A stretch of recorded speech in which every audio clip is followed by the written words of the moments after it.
So, hey, how are things, Russell? Yeah, doing okay. Doing okay? okay, thank you. That's Yeah, I need a bit of a haircut. I should have had it before I came on this thing, but Looking fun. So we're excited to have you on because we, as you know, you and I've known each other for the better part of a decade now, and I sort of wanted to bring you and onto the show and talk a little bit about you and about Durban Dental Labs. And I mean, I see you guys all over social media. You guys have so much great content going on. I really want to pick your brain and see what's happening in Ontario, what's new in digital, and just have a chat with you. I haven't talked to you in a while. yeah, been a while. No problem. But we should do our formal Should we do a formal? our formal introductions and welcome to the shows. Russell deserves So, that. so is this is not live though? This is all recorded, correct? Oh yeah, absolutely. Yeah. So I'm able to cut things up and We chop it up. repurpose things as we go. But yeah. Okay. Yeah, no, we're broadcasting live to 250,000 people, Russell.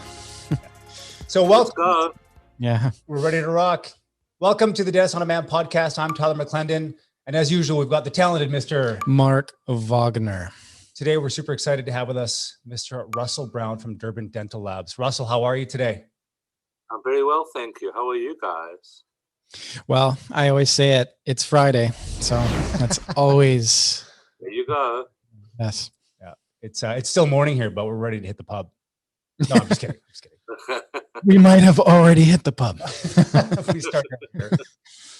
So Russell, we're super excited to have you on the show. You've been blowing up with Durban Dental Labs in Ontario. We noticed your content on LinkedIn and Instagram and all sorts of social media channels. So congrats on all your success. I know you guys have been doing amazing things out there. You've got 2 locations now. Is that correct? I actually have 3 locations. So we have 2 locations under Durban Labs in Ontario, and we own a large lab in Winnipeg, in Manitoba, called Crosstown Dental Lab. Okay. So dental. Okay. How is Winnipeg? How is that market? Winnipeg is an amazing market. Unfortunately, due to COVID, I haven't been there for a year, which is something that really unnerves me because I always love to be with the team, be at the location. But it's a phenomenal market. It's in many ways, you know, it's a very, very loyal market. We have a very established and solid clientele out there. You know, I would say a few years ago, they were very much, you know, into PFM type restorations as opposed to the zirconias. Mhm. And traditionally, Winnipeg has always been a bit of a slower market in terms of adopting new technologies. But fairly recently, in the last few years, they're really catching up aggressively. And we were actually surprised to see at the pace by which they're adopting new technology. So I would say in the last year, we've seen a big shift to zirconia and a big shift to digital. So Manitoba is absolutely not asleep. They're wide awake and things are progressing there very, very quickly too. But it's a wonderful market and I get to work with truly an amazing team out there. And I'm very lucky to be part of it. So from there, you're able to hit Western Ontario and I'm sure parts of Saskatchewan as well. Yeah, you know, our focus is on the Manitoba market for Okay. sure. You know, we are the largest lab in Manitoba. We have a very established clientele there. Saying that, we do have a presence in Northern Ontario, so Thunder Bay, in the rural regions of Manitoba, and we do cross over into the eastern part of Saskatchewan. Gotcha. Cool. So you talked about dentists in Manitoba really adopting digital. Like, can you is there a percentage? Is like in the last 5 years? I mean, you and I've talked about digital ad nauseum, you and I over the years, but like, would you say like in terms of the transition to digital with intraoral scanners, can you put a number to it? Like, what do you think the uptick is now versus say 5 years ago? Well, I can tell you in Ontario, in our lab, and we've been digital for many years. We've been receiving scans, particularly Artero, for the last, let's say, 15 years. I would say pre-COVID, we were receiving about 15% of all of our cases through intraoral scanners. Then we shut down during COVID. When we reopened in June, I would say by July, that 15% was up to 25%, Are you kidding? Yeah, right. which That's was, interesting. I just couldn't understand it. I What, couldn't what, understand what a big shift that was. So, 25% of all of our cases in Ontario now are coming in digitally, which really surprised us. why do you think that is? That's really interesting. I don't really know. I mean, we did attract during the pandemic quite a few new customers because whilst we were all closed during the pandemic, we did aggressively continue to reach out to customers by providing education and other information and other support to our clientele. So we were able to attract new customers. But and even speaking to some of the suppliers, they sold a lot of scanners during the COVID period, Yeah. and people wanted to go digital, and it was a quick switch for us. And so every day now, we see more and more dentists are going digital. So we think it's really taking hold and gaining traction, which is very exciting for us. A bit of a paradigm switch, isn't it? Like everybody had some time to think and think about the future and adopt, to really, not just think about it, but like seriously think about things, so. Yeah. Did you find the adoption rate? Like, I mean, I've been working in this industry for years now, and I find that the switch over from analog to digital, there is a learning curve. There's a hesitancy. There's like, oh man, I really got to consider this because there's investment, there's time, there's a change in the way I do things in my office. Was that decision like for people who were analog pre-COVID, once they shifted to COVID, was it like, no, I got to do this. Like I'm going to learn, I'm going to figure this out quickly. And I think that decision, do you think that decision period was shortened quite a bit? Yeah, I think, as Mark was saying, I think COVID was absolutely a period of reflection for all of us about where are we in our careers? Are we enjoying what we're doing? Do we enjoy where we live? Where do we want to be? And, where do we want our practices to be the next 3, 4, 5 years? Mm-hmm. And so I think, with the COVID crisis and talking about infection control, I think people saw that digital was probably a great place to go now. Yeah. From a infection control perspective, but also as I think that's what patients are looking for. Yeah, less touch. Yeah, less touch. Yeah. I think the issue with does this technology work? I think everyone now knows the technology works. There's not an issue. Do scanners work? They all work. So it's an issue on when do I get on board? Mm-hmm. Right. And I mean, digital doesn't like work in every case. Analog still will have a home in some cases where you just can't get enough information. But it's not going anywhere. Absolutely. No, absolutely not. Russel, are you cool if we ask you a little bit about you? Like, what's your story? What's your background? Where did you come from? Well, as I'm sure you can hear, I'm a South African that immigrated to Canada in 2006. I actually wasn't in the dental business. I was in my own business, and we had decided as a family to, immigrate to Canada back in 2001. We put our application in, and I was actually in the office furniture business in South Africa. I had a partner who actually left and did an MBA at Wharton. And then he was recruited after his MBA to a company called Henry Schein. And soon after that, he worked out of the New York office in the M&A, Mergers and Acquisitions department. And one day he went to the washroom, and Stan Bergman was standing next to him, the CEO of Henry Schein.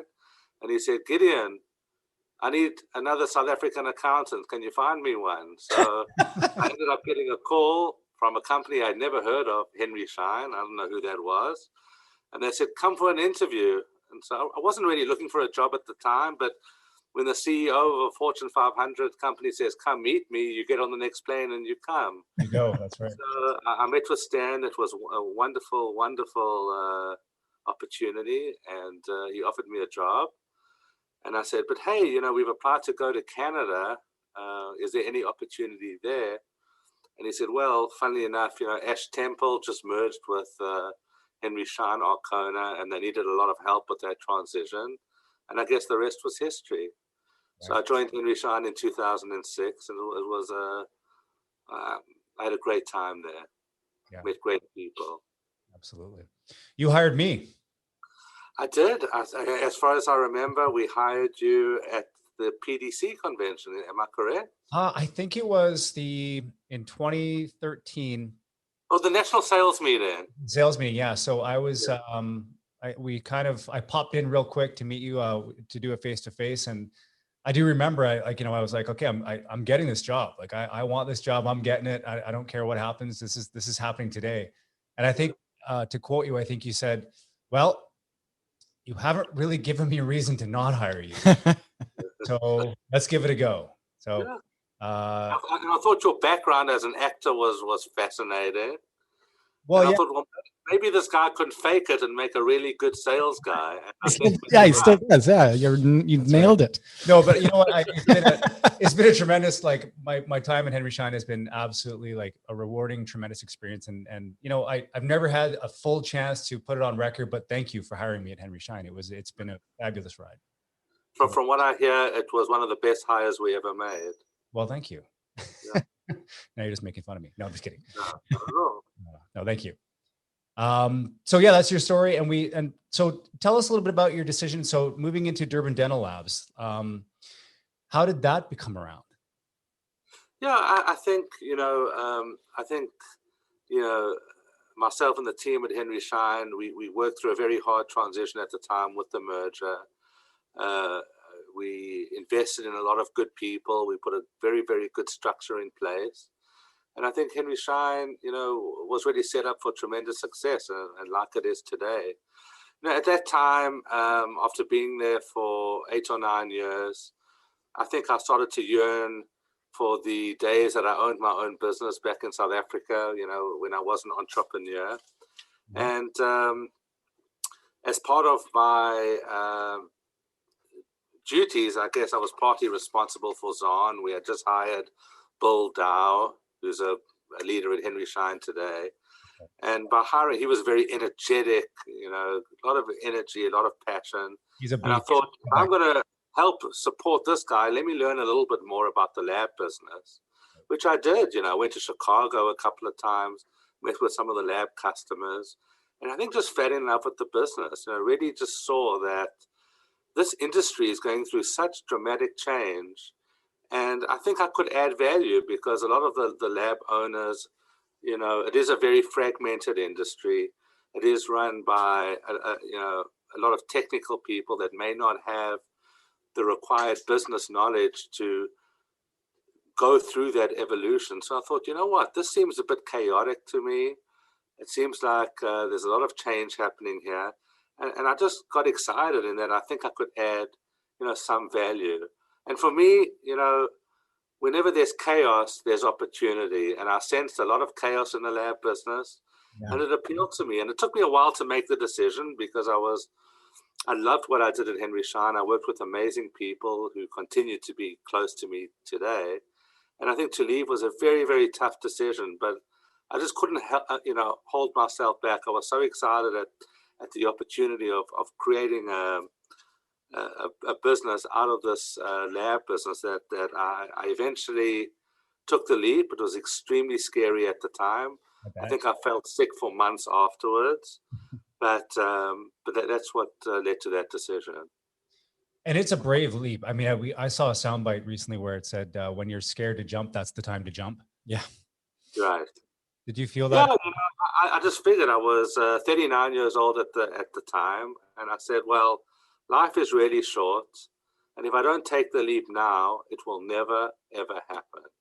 Yeah. And so, I had a lot of support from my wife, who was probably more scared than I was. And I think secretly hoped that I would stay at Henry Schein, but she was extremely supportive. She always has been. And I think without her, I wouldn't be able to do what I do.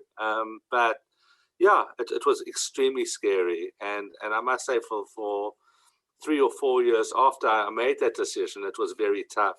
And I questioned every day whether I had actually made the right decision. So have you? Yeah, I think Have you made the right decision? I definitely have. Awesome. At this point, I think we went through some tremendous tough times. The beginning part was excruciating. Okay. I think we probably nearly went bankrupt a few times, made some mistakes along the way. But I think we've made more good decisions than bad. I work with an unbelievable group of people now that it took some time to really put together. But our team is amazing. I now have support that I never had before, which is great, because when you're the only guy and everyone's relying on you, it's tough, and that can wear you down over time. But I think I'm very, very lucky. I was given some great opportunities, get to work with some great people, and that's made all the difference. And I think, we've been investing in this digital strategy for years now, and you keep putting money in and money in and money in, and you never see any return, which is kind of scary. But what's exciting now, even though these are chaotic times, what's exciting is you start to see some return on that investment when, in fact, wow, the market really is going digital, and people do see us as a digital lab.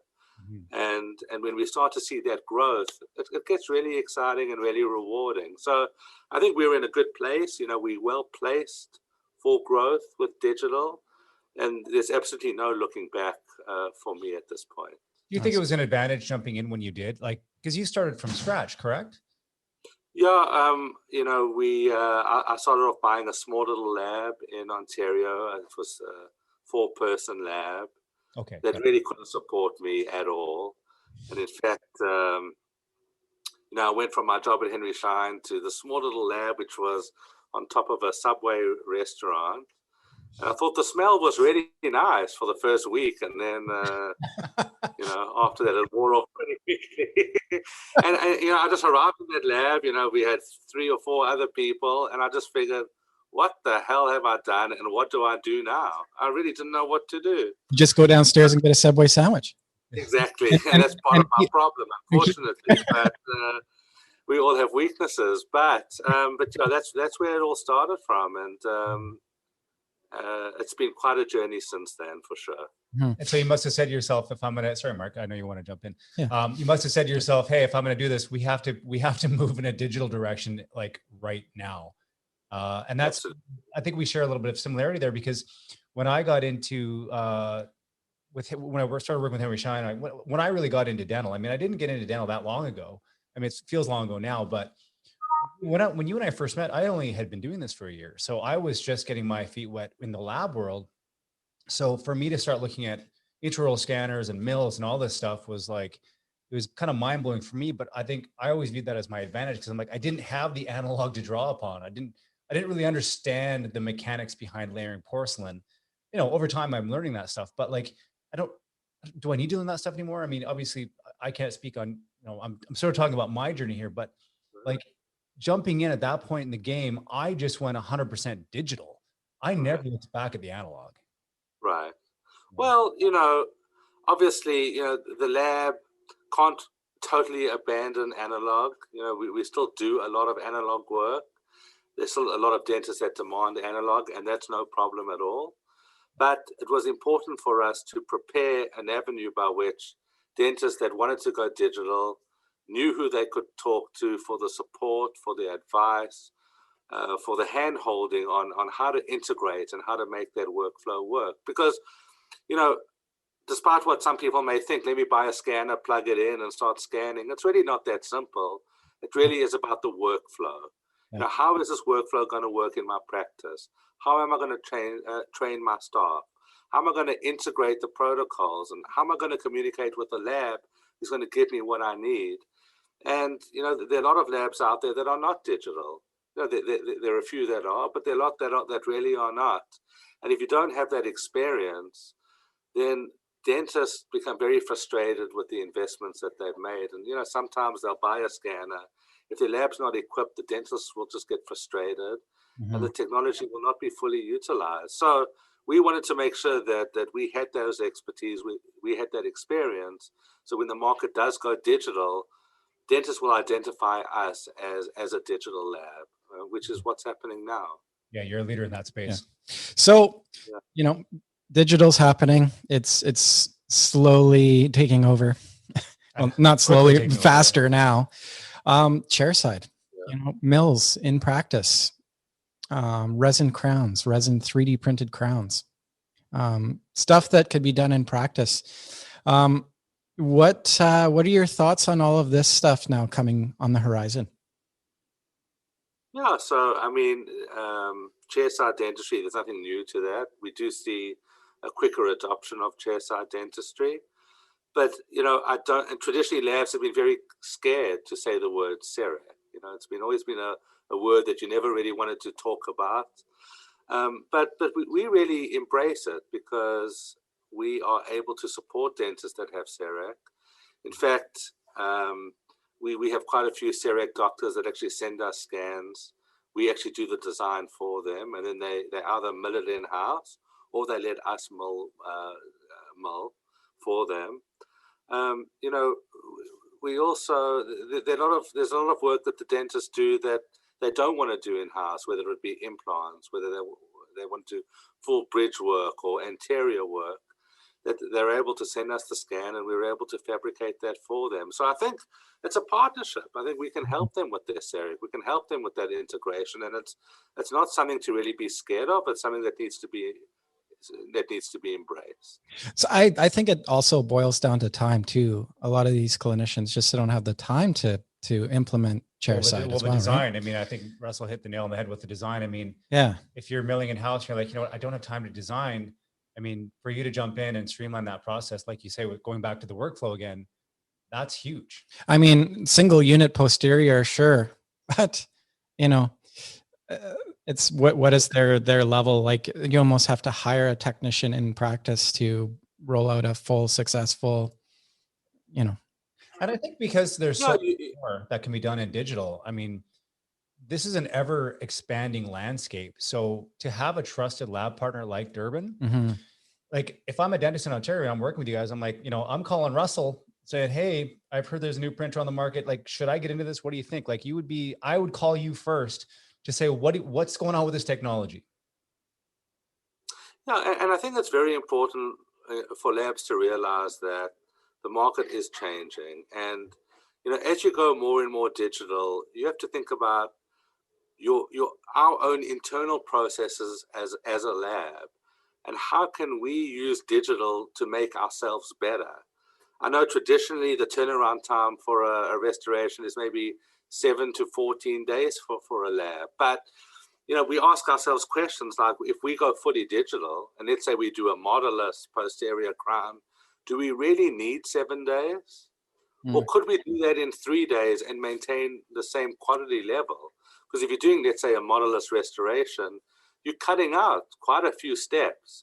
And so what we try and do in our business is we say, okay, as we make our processes more efficient, as we can take costs out of our production cycle, are we able to take those costs and pass them on to the dentist and therefore onto the patient in a way that where we're not losing margin, but we just all become a lot more efficient and a lot more competitive without losing the quality. And that's what we're challenging ourselves with, is can we take costs out of dentistry whilst maintaining that quality? And we're taking steps to do that every day. So that being said, because I feel if people are going digital, there should be some benefits to them for doing that. I totally agree. I think speed and cost are the first two things that come to mind for me. Absolutely. Yeah. So on that topic, Russell, what is a technology that's come into the market recently that excites you the most? Yeah, that's a great question. I mean, we've spoken about digital impressions. I think we've been talking about that for years now, but the speed of adoption now is our focus. That is where we're spending all of our time. Another thing that we love is digital surgical guides and digital implant planning. It's something that we adopted 5 years ago when there didn't seem to be much of a market for it. We've invested heavily in that space. And for the first 3 or 4 years, we lost money hand over fist because we had the infrastructure, but we didn't have the demand. Well, slowly that demand has really increased. The implant companies are really pushing digital surgical guides and digital surgery as a more predictable way to place implants, and demand for that has really increased. So it's exciting to see, how you can lay the foundations for something, and you finally get that adoption. But I think that's going to be the only way to place implants in the future is using digital implant planning, CBCT scans, intraoral scanning, and this digital treatment planning for implants, which is terrific. Of course, we're also seeing digital smile design now. Yeah. So when patients are able to come in, if the dentist can give them a perspective of what they could look like, with a new smile, with a new restoration, then how exciting could that be? And I think what that's doing is it's making patients excited. They're able to visualize it, which is obviously increasing case acceptance and thereby increasing the volume of work that we're getting in the lab. It's nice to hear you echo that. We had a podcast with Dr. Faraj Edher a couple of weeks ago, and he said verbatim, when the patient is able to see what they could potentially look like, there's no greater motivator for the patient. Yeah. Is that a service you provide, Russell? Yes, it is. Yes, it is. And we've played with different technologies. We've played with Bellis. We do a lot with 3Shape. And what we've also do is now we put together PowerPoint presentations for dentists to give to their patients. So if we get good photographs, and they have to be good photographs, without a good photograph, there's very little that we can do. But if we get good photographs from the dentist and they provide that to us, we can create a beautiful presentation that we can provide the patient and the dentist to motivate them to move forward. And we're going to see that as, I still think there are things that we can do to really improve that service. And there's always new technology coming onto the market to improve the quality of that product. But that definitely is the future, and it's something that's quite exciting. Yeah, I agree. Yeah. So are you presenting to the dentist and the patient, or are you handing it to the dentist to present? We're giving it to the dentist. We seldom get involved with the dentist, with the actual patient, so we leave that up to the dentist. And is it more of like a clinical PowerPoint, or is it more, for the patient? Well, I would say it's more for the patient. They see before and after shots. There's a slider that shows them, how their smile can transform from what they have now to what they could possibly look like. Okay. Of course, once the patient accepts treatment, then we are able to give more exact clinical measurements to the dentist and talk to them more technically about the case. Right. But we try to make it as simple as possible so that the patient can visualize what they could possibly look like. It's a great starting point. It is. That's a great discussion. If I'm a dentist in Ontario and I want to get into implants, can I come to you or Durban to say, where do I get started? Absolutely. Okay. We're very proud that we have great relationships with really all the implant companies.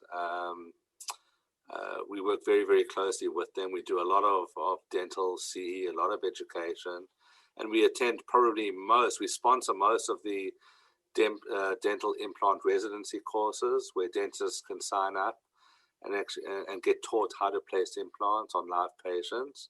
We participate in many of those courses. So absolutely, we were able to give advice and direct dentists in the right direction, for sure. That's fantastic. Yeah. Because I see that. I've had a few come to me recently and they're like, COVID obviously was a big impact on that. But, lately I've been getting asked, like, where do I go? What do I do?